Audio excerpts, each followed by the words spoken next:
बिस्मिल्लाहिर्रहमानिर्रहीम। अस्सलाम वालेकुम नाज़रीन, मैं हूं आपका मेज़बान हशाम भट्ट और आप देख रहे हैं प्रोग्राम जुर्म पर जलगार only on Royal news.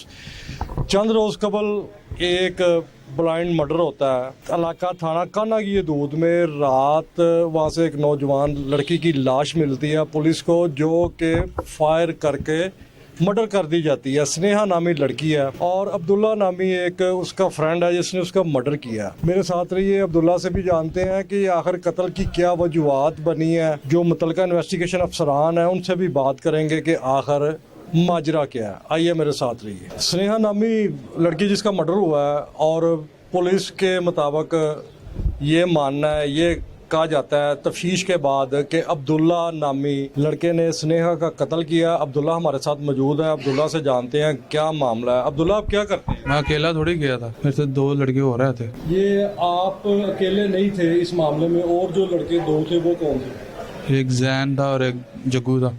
Jain और जग्गू ये क्या लगते हैं आपके? दोस्त है, एक दोस्त है, एक कज़न था। स्नेहा और आप के तल्लुकात कैसे बने? मुलाकात आपकी कहाँ पर हुई? शीशा कैफे में हुई थी, MM आलन रोड पे। आप क्या करते हैं? प्राइस बॉन्ड का काम करता हूँ। और स्नेहा क्या करती थी? स्नेहा अब मैं बताना नहीं चाहता, करें आप करें बात, कोई बात नहीं। वो गलत काम करती थी, नाइट वगैरह करती थी। ठीक हो गया। तो आप के साथ जो दूसरे दो लड़के थे, जग्गू और एक और आप बता रहे हैं, उनका इस मामले में क्या किरदार है? कोई किरदार नहीं, वो मेरे साथ गए थे। मैं उसके घर उसकी वालदा के हाथ में उनके हैंड ओवर करके गया था। बेशक आप उनकी वालदा से पूछ सकते हैं, मैं उसकी वालदा के हाथ में पकड़ा के। आप स्नेहा मेरे सर पे प्यार भी दिया था उसकी वालदा ने। आप स्नेहा से शादी करना चाहते थे या स्नेहा आपसे शादी करना चाहती थी? मजाक लगी रहती थी कि शादी करनी तो कोई केस करवा दूंगी तेरे पे, इमोशनल ब्लैकमेल करती थी। उसके बाद आपने क्या किया या उसने क्या किया जब आपकी और स्नेहा की शादी आपस में नहीं तय पाई? कुछ नहीं करना, क्या उसका मर्डर हो गया। आप शादी नहीं करना चाहते थे या वो भी आपसे शादी नहीं करना चाहती थी? वो करना चाहती थी, मैं नहीं करना चाहता था। शादी ना करने की क्या वजूहत थी? क्या वो उसकी ऑलरेडी शादी हुई थी। ऑलरेडी उसकी शादी हुई थी? अच्छा, ये आप बताओ कि ये जो वो शादियां करते रहते हैं, उनके क्या कहते हैं, चाइनीज़ों को नेशनैलिटी चाहिए होती है, उन चाइनीज़ से शादी करके फिर उनसे पैसे ले लेते, फिर महीना बाद चल जाता। आपके साथ जो दूसरे लोग आपके दोस्त जो इन्वॉल्व थे, वो जो गाड़ी इस मामले में इस्तेमाल हुई है वो आपकी थी कि उनकी थी? वो मेरी नहीं गाड़ी, तो किसकी गाड़ी थी? वो दोस्त है उसकी। और वो जो पिस्टल था वो किसका था? पिस्टल तो घर पे आया था, पिस्टल घर में आया था। घर वालों ने दिया। पिस्टल घर वालों ने दिया। अब ये आप कह रहे हैं कि मुझे नहीं पता कि आपके घर वालों ने पिस्टल दिया? पता नहीं, ये भी नहीं पता। अच्छा, आपको ये भी नहीं पता कि पिस्टल घर से आपके लेके आए? मैंने कहा अच्छा ठीक है। इतनी कौन सी आखिर आ गई थी? इतने क्या मामला तो बन गए थे गलत जो आपने मर्डर ही कर दिया? मर्डर आप धक्के से कही जाएंगे तो मर्डर मैंने नहीं किया, ये आप कैसे कह सकते हैं मैंने की? ये पुलिस ने आपको गिरफ्तार किया। पुलिस ने किस वजह से आपको गिरफ्तार किया? पुलिस ने कहा तूने मारी है, तू ही ज़्यादातर उन्हें नाल रहता सी। मुझे मार मार के उन्होंने मना लिए, तो डंडे के आगे तो नहीं ना किसी का जोर। मुलजम ने जो कहा है आपने सुना है। मज़ीद मामला क्या है, मज़ीद हक़ाइक़ से पर्दा उठाने की कोशिश करते हैं। जो इनके मुतलका इन्वेस्टिगेशन अफसर हैं उनसे भी बात करते हैं कि आखिर अब्दुल्ला ने ये मर्डर किया, क्यों किया, इसकी क्या वजूहत बनी। आइए मेरे साथ चलिए। अब्दुल्ला जो मर्डर केस का मुलज़म है, उनके जो इन्वेस्टिगेशन अफसर हैं जिन्होंने अब्दुल्ला को गिरफ्तार किया, मज़ीद ये बताते हैं कि इन्होंने अब्दुल्ला को किस तरह गिरफ्तार किया। और ये जो अंधा कत्ल था, जिसको आप ब्लाइंड मर्डर भी बोल सकते हैं, ये मामा एक बना हुआ था, एक चैलेंज बना हुआ था पुलिस के लिए, और ये चैलेंज पुलिस ने समझ कर ये मामला हल किया। क्या तफसीलात हैं ये हमें इन्वेस्टिगेशन इंचार्ज जनाब तोकीर साहब बताएंगे। जी तोकीर भाई, क्या मामला था? बिस्मिल्लाहिर्रहमानिर्रहीम। 3/12/2022 को 5:30 बजे एक 15 की कॉल होती है कि फायरिंग से किसी अननोन लड़की को कत्ल कर दिया गया। ठीक 15 की कॉल के 10 मिनट बाद हम मौके पे पहुंचते हैं। मौके पे हम जाके देखते हैं कि एक 23-24 साला खूबसूरत लड़की की लाश पड़ी हुई है और जिस्म के पूरे हिस्से में उसको फायर लगे हुए हैं। उधर फिर जाके हम अपनी तफ्तीश का आगाज़ करते हैं।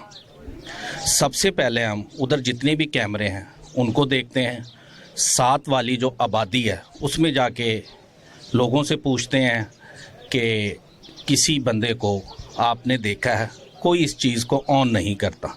लेकिन एक लड़का आके बताता है कि मैं छत पे वज़ू कर रहा था, एक वैगनार गाड़ी थी उसमें से कोई फायर कर रहा था। उस वैगनार गाड़ी का जब हमें पता चलता है तो हम अपनी तफ्तीश गाड़ी पे ले आते हैं, इस गाड़ी को ट्रेस करें। उसके लिए हम एक्साइज की मदद लेते हैं, उधर सारी ग्रे कलर की जितनी भी गाड़ियां हैं उसका डाटा निकलवाते हैं तो पता चलता है कि लाहौर में 10,000 ग्रे कलर की गाड़ियां हैं। फिर हम सेफ सिटी के कैमरा जात चेक करते हैं, प्राइवेट कैमरे चेक करते हैं। तो इसी दौरान जो फिरोजपुर रोड और रिंग रोड पे कैमरों में 3,000 ग्रे कलर की गाड़ियों को देखा जाता, लेकिन कुछ पता नहीं चलता। इसके बाद 18 दिन बाद इसके फिंगरप्रिंट आ जाते हैं। फिंगरप्रिंट से इसकी फैमिली ट्री ली जाती है। फैमिली ट्री से इसके जो घर वाले हैं उनसे रब्ता किया जाता है। ये बताएं कि आपको इस इन्वेस्टिगेशन में दुश्वारी का ही सामना रहा है या कोई मज़ीद कोई ऐसा क्लू या कोई ऐसा पॉइंट आपके जहन में आ रहा है कि यार उसकी वजह से हमें काफ़ी दुश्वारी आई है? जी, हमने अपनी मेहनत जारी रखी। हमने 365 की 1500 FIR पूरे लाहौर और कसूर की इकट्ठी की। उसके जितने भी मुद्दई थे उनसे रब्ता किया और उन्हें तस्वीरें भेजी हमने, लेकिन इसकी शनाख्त नहीं हो सकी। इसकी शनाख्त है जो वो फिंगरप्रिंट से ही जब इसकी फैमिली को मिलता है तो फिर इसकी होती है। उसके बाद फिर हम CDR निकलवाते हैं। CDR के बाद इस लड़के से को कालें आ जाती हैं और ये लड़का उस दौरान गायब हो जाता है। इनके घर वालों से रब्ता करते हैं। ये इस मर्डर का जो ये अपना मरकजी मुलजम एक ही है या कुछ ज़्यादा लोग हैं? इसमें 3 लड़के हैं। एक लड़का इसका कज़न है राणा अब्दुल रहमान, एक इनका दोस्त जैन है। तो ये गिरफ्तार है, वो ऑनरेबल कोर्ट से अभी बेल पे हैं। उनकी जल्दी बेल खारिज करवा के उनको भी शामिल तफ्तीश किया जाएगा। और कानून एक तरफ मुलजम का ये भी कहना है कि मेरे पे ये जो मर्डर आना धक्के से डाला जा रहा है। जो इन्वेस्टिगेशन अफसर हैं वो बता रहे हैं जो जो एविडेंस उन्होंने कलेक्ट किए हैं मुलजम के अगेंस्ट, जिससे वो कातिल महसूस हो रहा है या कातिल नॉमिनेट हो रहा है कि वाकई मर्डर इसने ही किया है। इनका ये भी बताना कि इन्होंने बड़ी मेहनत के साथ ये तफ्तीश की है। हज़ारों गाड़ियाँ जो वैगनार उनके रिकॉर्ड चेक किए हैं। 365 जो मुकदमात हैं उनमें जो मामलात हैं वो मगवी इज़रात वो उन्होंने FIR इकट्ठी करके मुद्दइयों को तस्वीरें भेजी हैं। बड़ी मेहनत के साथ इन्होंने ये किया। ये जो सारा आपने अंधा कत्ल जो ट्रेस किया है, आप क्या समझते हैं कि इसका क्रेडिट किस पे जा रहा है? इसका क्रेडिट हमारी टीम SP मॉडल टाउन, हमारे DSP काना जावेद सिद्दीक साहब और हमारे टीम के इंचार्ज इंस्पेक्टर रज़ा साहब और आल जो हम मेंबर थे उनको जाता है। इसका नौजवान नस्ल को कोई पैगाम देंगे अपना पंजाब पुलिस की जानब से? ये जो अपना तरीकी के अंधे गढ़ों में ये नौजवान नस्ल जो गिर रही है, वारदातें कर रही है, मर्डर कर रही है, चोरी डकैतियाँ कर रही है, इसी प्रोग्राम के तवसत से आपको पैगाम देना चाहिए? मेरा पैगाम है अपने माँ बाप की हुक्म अदूली ना करें, उनके हुक्म मान के चलें। जिस तरह वालिदैन कहते हैं उनकी तरबियत के मुताबिक अपनी ज़िंदगी गुजारें। ये इंचार्ज इन्वेस्टिगेशन हमारे साथ मौजूद थे। आखिर क्या माजरा था, क्या मामला था, ये आपने इनकी ज़बानी सुन लिया। मेरे साथ मौजूद है SP investigation model town Aftab Phularwan साहब। इनसे जानते हैं ये जो कत्ल का मामला है, अंधे कत्ल का ये जो माजरा, कैसे इन्होंने सुराग लगाया। और एक जानब मुलज़म का ये भी कहना है कि मैंने मर्डर नहीं किया। क्या हकीकत है SP साहब से जानते हैं। जी बताइए सर। जी, पहली बात तो मैं ये आपको क्लियर कर दूं, मुलज़म का ये राइट होता है कि आप उसको बाई फोर्स कन्फेशन नहीं करवा सकते। और पुलिस के सामने दिया गया जो कन्फेशन है, इतराफ़ जुर्म, उसकी कानूनी हैसियत भी कोई नहीं है। तो वो हमने शवाहिद की बात करनी है, मुल्ज़म के इतराफ़ जुर्म करने या ना करने की बात नहीं करनी। अब इस वाक़े की तरफ, वाक़या बड़ा सिंपल है कि इन्होंने सीन नाम की एक लड़की को अपने दोस्तों के साथ मिलके पहले उसको शराब पिलाई, फिर उसको मौके पर ले जाके अपने ग्लॉक पिस्टल से गोलियां मार के मार दिया। ग्लॉक पिस्टल बरामद है। वो गाड़ी जिस पे जाके इन्होंने मारा वो गाड़ी भी बरामद की जा चुकी है।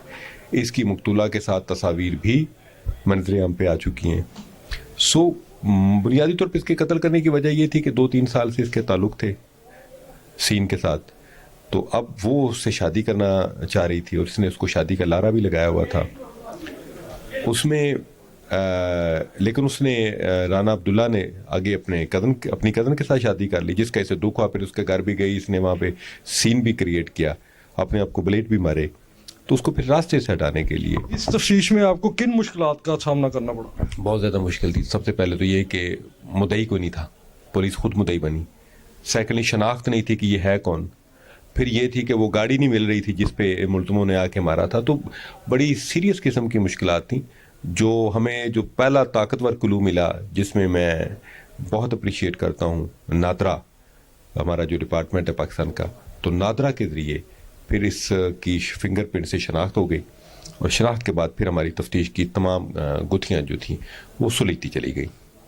इस मर्डर में अब्दुल्ला के अलावा और कितने लोग? जी, अब्दुल्ला के इसका दोस्त जैन और इसका कज़न अब्दुल रहमान उर्फ चक्कू वो शामिल थे। ये SP model town investigation Aftab Bullarwan साहब हमारे साथ मौजूद थे। इन्होंने बताया कि इस केस की तफ्तीश में काफ़ी दुश्वारियों का सामना रहा पुलिस को, लेकिन पुलिस ने दिन रात की अनथक मेहनत करने के बाद आखिर कातिल का सुराग लगा लिया। इसी के साथ अपने मेज़बान हशाम भट्ट को इजाज़त दें। देखते रहें प्रोग्राम जुर्म पर जलगार, only on Royal News. Pakistan जिंदाबाद।